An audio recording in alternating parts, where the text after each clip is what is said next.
ہے کہ یہ عالم پسند آیا۔ کیا بات ہے، سبحان اللہ، یہ ان کی مہربانی ہے کہ یہ عالم پسند آیا۔ سبحان اللہ، سبحان اللہ۔ آج دور حاضر میں بڑا ہی پرفتن دور ہے۔ اہل اسلام کے لیے چاروں طرف سے یلغار ہے، اور جو واب و دبدبا خام و غیروں پر دھیرے دھیرے ختم ہوتا جا رہا ہے، اور کچھ لوگ بے خوف ہو کر کھلے عام اللہ اس کے رسول کی توہین کر رہے ہیں۔ ابھی چند دن پہلے ایسا ہی ایک واقعہ پیش آیا ہے، اور چونکہ ہر آدمی آج کل موبائل فون استعمال کرتا ہے، اور خبریں آج کل موبائلوں میں ہر ایک ہاتھ میں پہنچ رہی ہیں۔ آپ بھی جانتے ہوں گے کہ ایک لیڈیز نے میڈیا میں بیٹھ کر کھلے عام، جس کا نام نپور شرما ہے، نبی اکرم صلی اللہ تعالی علیہ وسلم و حضرت عائشہ صدیقہ رضی اللہ تعالی عنہ کی شان میں گستاخی کی۔ اس نے ایک جملہ کہا تھا، اس پر تفصیلی گفتگو کریں گے۔ کا کہنا تھا کہ رسول اللہ صلی اللہ علیہ وسلم نے حضرت عائشہ صدیقہ رضی اللہ تعالی عنہ سے جو نکاح کیا، اس وقت حضرت عائشہ صدیقہ کی عمر 9 سال تھی، اور حضور علیہ السلام کی عمر 52 سال تھی۔ اس پر اعتراض کرتے ہوئے اس نے کہا کہ یہ غلط ہے اور یہ توہین ہے۔ کہاں جانا ہے آپ کو؟ اور اس سے پہلے بھی چند لوگوں نے اس پر اعتراض کیا تھا، تو اس پر ایک تفصیلی گفتگو ہونا ضروری ہے تاکہ ہمارے ذہن میں آئے کہ اصل ہے کیا، اور اس میں حکمتیں کیا پوشیدہ۔ رسول اللہ صلی اللہ تعالی علیہ وسلم نے جب حضرت عائشہ صدیقہ رضی اللہ تعالی عنہ سے نکاح کیا، عمر 6 سال تھی، اور نکاح کے بعد جب وداعی ہوئی، جب اپنے گھر سے ودا ہوئی، اس عمر 9 سال تھی۔ یہی حدیثوں سے ثابت بھی ہے، صحیح بخاری میں 3881 حدیث ہے، اور حضرت شام بن عروہ سے روایت ہے، انہوں نے کہا کہ يتزوج النبي صلی اللہ علیہ وسلم عائشہ هي بنت 6 سنين۔ انہوں نے کہا کہ جب حضرت عائشہ رضی اللہ عنہ سے نکاح ہوا، اس وقت 6 سال کی عمر تھی، اور جب وداعی ہوئی تو 9 سال تھا، اور اسی کو حضرت عائشہ رضی اللہ تعالی عنہ خود بیان کرتی ہے، صحیح بخاری میں یہ بھی حدیث موجود ہے۔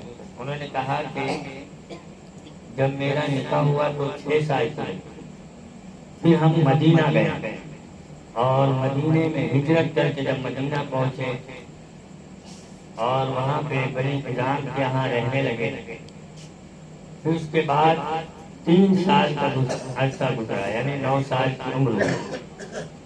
ایک دن میں اپنی سہیلیوں کے ساتھ جھولا جھول رہی تھی، میری والدہ نے مجھے آواز دی، میں ان کی آواز پر ان کے پاس پہنچی، وہ مجھے دروازے پر لے گئی، اور اس وقت میری سانسیں زور سے چلنے لگی، تو انہوں نے مجھے تھوڑی دیر بعد پانی پلایا، پھر چہرے پہ پانی ملا، پھر وہ اندر لے گئی۔ اندر میں عرب کی کچھ عورتیں بیٹھی ہوئی تھی، انہوں نے مجھے دیکھ کر دعائیں دی، خیر و برکت کی دعا دی، اور کہا بڑا ہی پیارا نصیبہ لے کر آئی۔ پھر وہ لوگ مجھے اپنے ساتھ لے گئے، اور پھر عائشہ نے نبوت پر لے گئے، وہاں کچھ لوگ حاضر تھے، اور پھر مجھے رسول اللہ صلی اللہ علیہ وسلم کی طرف بھیج دیا گیا۔ حضور علیہ السلام فرماتے ہیں، حضرت عائشہ کہتی ہے کہ مجھ سے حضور نے فرمایا کہ میرے پاس خواب میں تمہیں پیش کیا گیا، اور مخملی چادر میں لپیٹی ہوئی تھی، بیگ سے آواز آئی، یہ تمہاری زوجہ ہے، اسے کھولو۔ میں نے چادر ہٹایا تو تمہارا چہرہ تھا. پھر میں نے کہا کہ اگر یہ اللہ کی طرف سے ہے تو اللہ انتظام فرمائے گا اور نکاح ہوگا. تو پہلے زمانے میں ایک رواج یہ تھا کہ کچھ لوگ بچپن میں نکاح کر دیتے تھے اور رشتے بھی طے ہو جاتے تھے. بعض لوگ نکاح بھی کرتے تھے. لیکن جب لڑکیاں اس عمر کو پہنچتی تھی اس کے بعد نکاحی ہوتی. عرب میں اب یہ جو عمر ہے 9 سال، عرب میں کیونکہ گرمی کا وہ علاقہ ہے، گرم زیادہ پایا جاتا ہے، وہاں پر لڑکیوں کی عمر 9 سال سے ہی شروع ہو جاتی ہے. یعنی لڑکیاں 9 سال میں اس عمر کو پہنچ جاتی تھی کہ ان کا نکاح کر دیا جائے. بلوغیت جسے کہتے ہیں وہ 9 سال کی عمر ہے لڑکیوں کی. اور 9 سال کی عمر میں نکاح کر دینا اس زمانے میں کوئی برا نہیں سمجھا جاتا. دیکھیے دور بدلتا ہے، حالات بدلتے ہیں. اب ہمارا زمانہ ہے کہ ہم لڑکیوں کے 18 سال کی عمر میں نکاح کرتے، شادی کرتے. اب قانون بھی ایسے ہے. آپ زمانے سے تھوڑا پیچھے جاؤں گے 20-30 سال پہلے، 40 سال پہلے تو لڑکیوں کو 16 سال میں نکاح ہوتا ہے. اس سے اور پہلے جاؤں گے تو 12 سال میں نکاح ہوتا ہے. زمانہ کیونکہ تبدیل ہوتا ہے، حالات بدلتے ہیں، اس حساب سے اپنے اپنے زمانے میں یہ رواج ہوتا ہے. اس زمانے میں 9 سال کی عمر کا میں کسی کا نکاح کر دینا یہ برا نہیں سمجھا جاتا. اگرچہ اس سے جس کے شوہر سے نکاح ہوئی اس کی عمر کتنی ہو، 52 سال کی عمر اس زمانے میں نہیں ہوتی. وہ تو رسول اللہ صلی اللہ علیہ وسلم کی عمر تھی، اس سے زیادہ بھی ہوتے. انہیں 80 سال والے عمر کے 18 سال کی لڑکیوں سے نکاح ہوتا، کیونکہ وہ زمانہ ایسا تھا کہ آدمی اس وقت طاقت اور قوت رکھتا تھا. ہمارے زمانے میں وہ طاقت نہیں ہے کیونکہ ہم کیمیکل کھا رہے ہیں، نقلی مال کھا رہے ہیں، پودے بنا ہوا ہے، کچھ کا کچھ ملا کے مارکیٹ میں آ رہا ہے، وہ چیزیں ختم ہو گئی. اس زمانے میں لوگ طاقت رکھتے تھے، وہ نکاح کرنے کی حیثیت رکھتے تھے. تو اس وجہ سے ان کے یہاں یہ رواج میں برا نہیں سمجھا جاتا. تو عرب میں اگر یہ نکاح 9 سال کے لوگ رسول اللہ صلی اللہ علیہ وسلم کے 52 سال، اس زمانے میں یہ غلط نہیں تھا. ہم آپ ایک مثال دے کے سمجھاتا ہوں. اگر آج مخالفین اعتراض کرتے ہیں تو یہ آج سے مخالفین نہیں ہے، خود رسول اللہ صلی اللہ علیہ وسلم کے زمانے میں بھی حضور کے مخالفین تھے. آپ کے دشمن اس زمانے میں بھی موجود تھے. ابو جہل ہے، ابو لہب ہے، عتبہ ہے، شیبہ ہے، یہ حضور کے مخالفین تھے، دشمن تھے. وہ ڈھونڈا کرتے تھے کہ کوئی بات مل جائے تو ہم لوگوں میں پھیلائے. وہ حضور کو معاذ اللہ مجنون کہا کرتے تھے، پاگل کہتے تھے، جادوگر کہتے تھے، اس طرح کچھ کا کچھ افواہ اڑاتے تھے. اب یہ بات اب نکتہ دیکھیے، اگر یہ غلط ہوتا کہ حضرت عائشہ کی عمر 9 سال ہے، حضور کی عمر 52 سال ہے، نکاح ہو رہا ہے، اگر یہ غلط ہوتا تو سب سے پہلے ابو جہل اس پر اعتراض کرتا. اگر اس زمانے میں یہ غلط ہوتا تو سب سے پہلے ابو جہل، ابو لہب اس پر اعتراض کرتا. لوگوں میں کہتا معاذ اللہ محمد نے دیکھو کیا کیا، 9 سال کا اس پر اعتراض کرتا. لیکن تاریخ کی کسی بھی کتاب میں آپ یہ نہیں دیکھو گے کہ ابو جہل نے کبھی یہ کہا ہو کہ حضور نے 9 سال کی بچی کو نکالی. نہیں دیکھو گے، کیونکہ ابو جہل یہ بات جانتا تھا، دوسرے کفار مکہ بھی جو کہ اس زمانے میں تو وہ جانتے تھے کہ 9 سال کی عمر میں لڑکیاں اس عمر کو پہنچ جاتی تھی کہ ان کا نکاح کیا جائے، اور جو عمر حضور کی تھی اس عمر والے ایسے بچوں سے نکاح کرتے تھے. تو یہ بات تو غلط اس زمانے. اب کیونکہ دور بدل گیا تو تمہیں ہمیں لگتا ہے کہ وہ چیز ایسی ہے، لیکن اس زمانے میں نہیں لگتا. اب مثال کے طور پہ ہمارے زمانے میں 18 سال کی عمر میں بچوں کا نکاح ہوتا ہے. اب زمانہ ہو سکتا ہمارے بعد میں 20 سال میں کرنے لگے، 22 سال کی عمر میں بعد میں زمانہ اور بڑے ہیں 22 سال کی عمر میں کرنے لگے. تو جب 22 سال کی عمر میں ہونے لگیں گے ان کو بتایا جائے گا کچھ سال پہلے 18 سال میں ہو جاتے تو تعجب کریں، 18 میں ہو جاتے انہیں تعجب ہوگا. لیکن ہم لوگ کو تعجب نہیں ہوتا، حالات بدل. اب کیونکہ اگر اور کچھ جان جائے، ابھی ہمارے بزرگ بیٹھے تھے، یہ کچھ جانتے ہوں گے کہ آج سے 20-30 سال پہلے، زیادہ سال میں نہیں، 20-30-40 سال پہلے 16 سال کی عمر میں نکاح ہوتا ہے. تو اس زمانے میں ابھی کسی کو بنائے 16 سال کی عمر میں نکاح ہوتا، تعجب 16 سال میں کر دیتے تھے، اتنی جلدی کیوں کرتے تھے؟ تعجب. یہ دور کا فرق ہوتا ہے، ہماری سوچ کا فرق ہوتا ہے، یہ عمر کا فرق نہیں ہوتا. اور آج بھی ایسا زمانہ، آج بھی کچھ لوگ ہوتے ہیں جن کی عمر 40-50 سال ہوتی ہے. ابھی میں بتا رہا ہوں، کچھ دن پہلے کی بات ہے، عمرین سے ایک صاحب میرے پاس آئے، میرے خیال میں ان کی عمر 65 سال کی تھی، اللہ اکبر. اور داڑھی ان کی سفید ہو گئی. ان کی اہلیہ کی عمر 25 سال. ابھی 15 دن 20 دن پہلے کی بات، 25 سال کی عمر تھی ان کی اہلیہ کی، ایک دم جوان. اور ایک چھوٹا بچہ بھی تھا ان کے ساتھ، 2 سال کا. تو میں نے کہا وہ بولے میری اہلیہ ہے، عمر 65 کے قریب، اور 2 سال کا بچہ بھی تھا میرا. وہ کہا میری پہلی بیوی کا وہ جو انتقال ہوا. اچھا پہلی بیوی سے ان کے بچے جوان ہیں، ان کی بھی شادی ہو گئی، وہ دادا پوتا ہے. پھر کہا وہ خواہش تھی اور کوئی تھا نہیں، سہارا نہیں تھا، تو اس نے بھی اچھا ظاہر کی تھی تو کر لیا. ابھی بھی لوگ کرتے ہیں. تو اس زمانے میں بھی لوگ وہ چیزیں پائی جاتی ہیں، کرتے ہیں جن کے اندر. تو اس زمانے میں اگر ہو جائے تو کیا تعجب کی بات. تو یہ بات کوئی تعجب خیز نہیں ہے جو کہ آج ہمارے یہاں پائی ہے. اب دوسری بات، ایک نقطہ یہ ہو گیا. اب میں دوسرا اس زمرے میں دوسرا نقطہ آپ کے پاس رکھتا ہوں کہ حضرت عائشہ سے نکاح کی وجہ کیا کیا. رسول اللہ صلی اللہ علیہ وسلم کے جو ازواج مطہرات ہیں ان کی تعداد 11 سال کی ہے، 11 بھی ہیں اور 13 بھی ہیں. یعنی کچھ روایتوں میں کہ حضور کی 11 بیویاں تھیں، کچھ میں کہ 13 تھیں. بہرحال 11 سب میں متفق ہیں. 11 بھی ہیں اور کچھ روایت 13 بھی ہے، لیکن 11 پہ زیادہ تر اتفاق کہ 11 ہیں. اب سب سے پہلا نکاح رسول اللہ صلی اللہ علیہ وسلم نے کیا حضرت خدیجہ کبریٰ رضی اللہ تعالیٰ عنہا.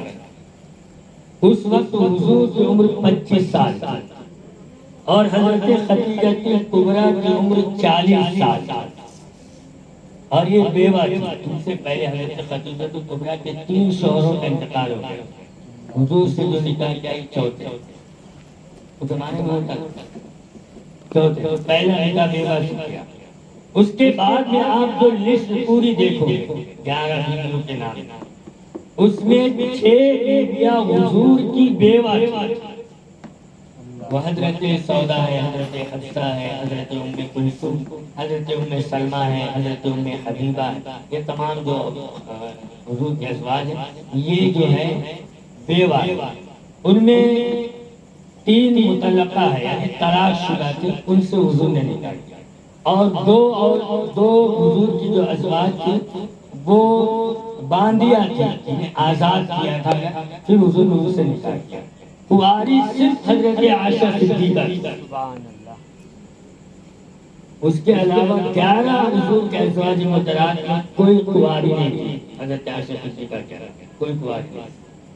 اب حضور نے جو نکاح فرمایا اصل میں یہ جنسی خواہشات کی بنیاد پر نہیں تھا. عیسائیوں نے اس کو بہت اٹھایا تھا کہ محمد صلی اللہ علیہ وسلم نے جنسی خواہشات کے لیے نکاح کیا. یہ خواہشات نہیں تھی. ایک مقام پر عیسائیوں کا ایک مجمع تھا، انہوں نے کہا کہ تم کہتے ہو کہ حضور نے اتنا نکاح خواہشات کی تکمیل کے لیے کیا ہمارا، تو بتاؤ کہ نوجوان کسی کو 25 سال اب وہ نکاح کرنا چاہتا ہے، اس کی خواہشات کی تکمیل چاہتا ہے، تو وہ کیا 40 سال کی کسی بیوہ سے نکاح کرے گا یا اپنی عمر والی ایک نوجوان خوبصورت لڑکی سے نکاح کرے گا؟ سب کا جواب یہ تھا کہ وہ نوجوان سے نکاح کرے گا. تو پھر حضور نے 40 سالہ بیوہ سے نکاح کیوں کیا؟ کیونکہ خواہشات کی تکمیل نہیں تھی، امت کو درس دینا تھا. اور درس یہ دینا تھا کہ اس زمانے میں بیوہ کو لوگ منحوس سمجھا کرتے تھے. بیوہ کسی کے نکاح میں شامل نہیں ہو سکتی تھی. اگر ہو جاتی تو لوگ دھکے مار کے نکال دیتے تھے، یہ کہتے تھے اپنا تو کھو چکی ہو اب ہمارا برباد کرنے آئی ہے. یہ کہہ کر لوگ دھکے مار کے نکال دیتے تھے. اور یہاں تک کہ بیوہ عورت کو ایک کمرے میں بند کر دیا جاتا تھا اور لوگ کہتے تھے اس کی منحوس صورت ہماری نگاہ کے سامنے نہ آ جائے ورنہ ہمارا دل خراب ہو جائے. اللہ اکبر. یہ وجہ تھی کہ بیوہ کو لوگ منحوس سمجھتے تھے. اس وجہ سے رسول اللہ صلی اللہ علیہ وسلم نے سب سے پہلا نکاح بیوہ سے کر کے دنیا کو یہ بتایا اگر عورت بیوہ ہو جائے پھر بھی نکاح کیا جا سکتا ہے اور نکاح کر کے اس کو عزت دی جاتی ہے. سبحان اللہ سبحان اللہ. ایک یہ درس ہے. اسی لیے اور دوسرے جو نکاح کے اس میں قبائل کے لیے اس قبیلے کی فلاں قبیلے کی متعلقہ حضور نے نکاح کیا تاکہ قبیلوں میں جو جنگیں ہوتی تھیں وہ جنگیں ختم ہو جائیں آپس میں میل جول ہو جائے. یہ تمام چیزیں اس لیے یہ نکاح کیے رسول اللہ صلی اللہ علیہ وسلم نے تاکہ امت کو ایک درس ملے. اب ان نکاحوں میں جب اتنے نکاح تھے حضرت عائشہ سے نکاح کی کیا حالت تھی بس یہ آخری نقطہ اس میں ہے. آپ اس کو تھوڑا سا غور کر لیجیے بات سمجھ آ جائے گی پھر بیان میں ختم ہو جائے. حضرت عائشہ صدیقہ رضی اللہ تعالیٰ 9 سال کی اتنے میں آپ ان کی عمر دیکھیں گے نہیں بگڑتی میں زیادہ لیکن سب سے کم عمر حضرت عائشہ کی. تو حضرت عائشہ صدیقہ سے نکاح کی کیا وجہ ہے؟ اصل میں رسول اللہ صلی اللہ علیہ وسلم کی زندگی قیامت تک پیدا ہونے والے انسانوں کے لیے نمونے عمل سبحان اللہ. اور ایک تعلیم امت کے لیے چھوڑنا قیامت تک کے ایک تعلیم امت کے لیے چھوڑنا مقصد ہے. لقد كان لكم في رسول الله اسوة حسنة. رسول اللہ صلی اللہ علیہ وسلم کی زندگی تمہارے لیے نمونہ عمل ہے. سبحان اللہ. اب کیونکہ جیسے کہ حدیثیں ہمیں ملتی ہے صحابہ کرام رضوان اللہ تعالی علیہم اجمعین سے حضور نے صحابہ کو درس دیا. حضور نے اپنی احادیث بیان کی کھانے پینے کی اور دیگر جو ہے جنگوں کی میدانوں کی تعلیم دیا نماز روزہ حج و زکوٰۃ کا زندگی کے ہر گوشے کا. رسول اللہ صلی اللہ علیہ وسلم نے اپنی امت کو درس دیا. اب اس میں یہ بات یہ ضروری تھی کہ امت کی عورتوں تک عورتوں کے مسائل پہنچ جائے. ایک اور تھوڑی دیر کی توجہ دیجیے اس طرف. امت کی عورتوں تک جو عورتوں کے مخصوص مسائل ہیں وہ مسائل عورتوں تک پہنچنا ضروری تھا. اب اس کے لیے ایک ایسی خاتون کی ضرورت تھی جس کا ذہن توڑا ہو جس نے دنیا نہ دیکھا ہو. اگر کسی بیوہ عورت جو حضور سے نکاح میں آئے وہ بیوہ ہے اس نے پہلے بھی دوسرے شوہر کو دیکھا ہے ان کی زندگی دیکھا ہے اگر اسے تعلیم دیتے تو ٹکراؤ ہو جاتا. وہ کہتے ہم نے تو یہ دیکھا. ایک مثال دیتا ہوں کوئی شخص کام سیکھ کے آیا ہو اب آپ اس کو دوسرا کام بتانا یہ کام اس طرح کرنا ہے تو وہ کہیں گے میں اس طرح نہیں میں نے تو اس طرح دیکھا یہ ایسا ہوتا ہے. ذہن میں اس کو کیونکہ پہلے ہی سے موجود ہے اس لیے وہ جو آپ نیا بتاؤں گے اتنا اس کے ذہن میں نہیں بیٹھے گا کیونکہ پہلے سے وہ دوسرے انداز میں دیکھ چکا ہے. ضروری تھا کہ دنیا نہ دیکھا ہو کسی شوہر کے پاس نہ گئی ہو کسی کے پاس اس نے یہ معاملات نہ کیے ہو صرف رسول اللہ صلی اللہ علیہ وسلم کی صحبت میں آئے اور حضور سے مسائل سیکھے تاکہ اس کے ذہن میں صرف وہ مسائل ہو اس کے علاوہ دنیا کی اور دوسری باتیں نہ ہو صرف وہ مسائل ہو اور ان مسائل کو امت تک پہنچا سکے. یہ وجہ تھی کہ حضور نے 9 سال کا اور یہی ہوا بھی. سب سے زیادہ مسائل حضرت عائشہ صدیقہ رضی اللہ فقیہہ تھی حضرت عائشہ صدیقہ سے اور یہاں تک کہ کتب احادیث میں حضرت ابو ہریرہ کے بعد سب سے زیادہ روایتیں حضرت عائشہ سے موجود ہیں. 2210 روایتیں حضرت عائشہ سے مروی روایت. یہ کیوں ہے اس لیے کہ حضور کا مقصد یہ تھا کہ یہ جو مسائل ہے عورتوں کے وہ حیض و نفاس کے مسائل ہو ایام حمل کے مسائل ہو بچے کی ولادت کے مسائل ہو یہ کیسے امت کو سمجھ میں آئے گا اس کے لیے خاتون کی ضرورت تھی جو خاتون امت تک پہنچا دے، اور وہ خاتون ایسی ہو جس کا ذہن گورا ہو، دنیا کے معاملات اس کے ذہن میں نہ ہو، اس لیے وہ حضرت عائشہ صدیقہ کا انتخاب کیا گیا اور ان کے ذریعے یہ مسائل امت تک پہنچائے۔ سبحان اللہ سبحان اللہ۔ یہ وجہ تھی حضرت عائشہ صدیقہ رضی اللہ عنہا سے نکاح۔ تو یہ جو ہے اس میں حکمت کوشش۔ اب اس کو لوگ کچھ کا کچھ ایک رنگ دیتے ہیں کہ ایسا نہیں ہوتا، تمہارے زمانے میں نہیں ہوتا، تم نہیں کرتے، اس زمانے میں تو ہوتا تھا، ان کے لیے برا نہیں تھا۔ اب تمہارے اگر سمجھ میں نہیں آ رہا تو پوچھو کسی اہل علم سے۔ ہم نقل سلمہ پہ چاہیے تھا کہ کسی عالم کے پاس بیٹھ کے سمجھ لیتے کہ ہے کیا، ٹی وی پر بیٹھ کر مذاق اڑانے کا۔ اور وہ بھی اس حالات میں جب وہ ایک مسجد کی جو بنارس کی مسجد پر بحث ہو رہی ہے، اور جب تم اپنے دلائل نہیں دے پا رہے ہو، فواروں کو کچھ کا کچھ بتا رہے ہو، اور اپنا جو ہے اس سے عقیدت ظاہر کر کے اسے بتا رہے ہو، اس پر میں بہت ساری باتیں کر سکتا ہوں لیکن وقت نہیں، تو انشاءاللہ اس پر کسی اور بار موقع پر گفتگو ہوگی۔ تو اس وقت تم اس میٹر کو اٹھا کر اپنی جو ہے بھاس ڈالنا چاہتے ہیں، تو یہ کہ رسول اللہ صلی اللہ علیہ وسلم کی زندگی وہ امت کے لیے قیامت ہونے والے کے لیے نمونۂ عمل تھی، اور یہ تمام معاملات اسی میں تھے۔ یقیناً آپ رحمت للعالمین ہیں، سبحان اللہ صلی اللہ علیہ وسلم رحمت للعالمین۔ اللہ نے آپ کو تمام